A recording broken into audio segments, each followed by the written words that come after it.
So typically, if we look at what has happened in economies where we were more reactive in terms of order taking, as opposed to needing to be proactive and get there and access new sources of business, because organic growth across all sectors is the critical imperative, which means that we have to have a different way of engaging with our clients, and we need to be engaging with clients differently, and we need to be engaging with different clients.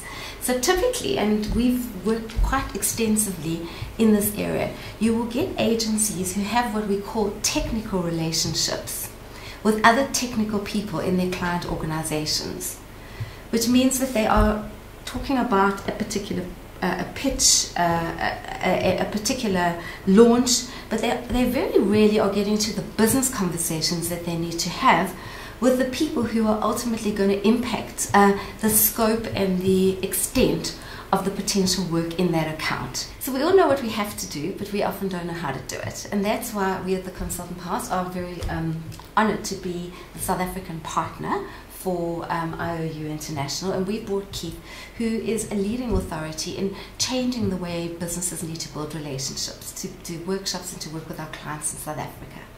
I spend my life with professional services of one sort or another. Marketing, advertising is another professional service. So their job, if they want to get the airtime of the CEO, for example, is to find a way that in the conversation with the CEO thinks they are incredibly insightful, imaginative and useful. But that's not going to happen if all they talk about is the advert or the campaign, because frankly, unless there's a context of the CEO, he will push you straight to the marketing director. The worst thing you can do is talk about the thing you do, because the top people don't need the thing you do all the time. And this presents another challenge. And interviewing some CFOs in Switzerland recently of global organisations, and they were saying they didn't matter what the job label was, what you did for a living, they would give their time to the human being who provided most value in the meeting. Not the advert, not the campaign, in the meeting. If you think you are competing with your natural competitors, you're being very narrow-minded in your thinking. You are competing with every human being who wants the time of the C-suite. And if I give you a different story which you might be able to relate to, one of the big sports manufacturing companies, global, you'll know them, changed their job description from their salespeople many years ago from sell as many shoes as possible to Foot Locker to help Foot Locker build a bigger business. The same person selling the same shoe. From the agency's perspective, you do get some of the key people in the agency who have an ability to have a business conversation. So those are the people that are ultimately getting the work.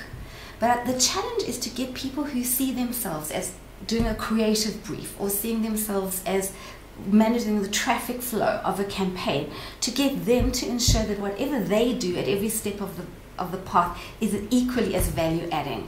So when we're looking at a new definition of value, we're not only looking at speaking to a CEO or a CFO in terms of a business conversation, but we're making sure that every interaction that everybody has down the line with anyone in their client organization is value adding, not in terms of what you're going to deliver, but in the quality of that interaction. And that's the challenge, and there's a beautiful, beautiful skill set to do that.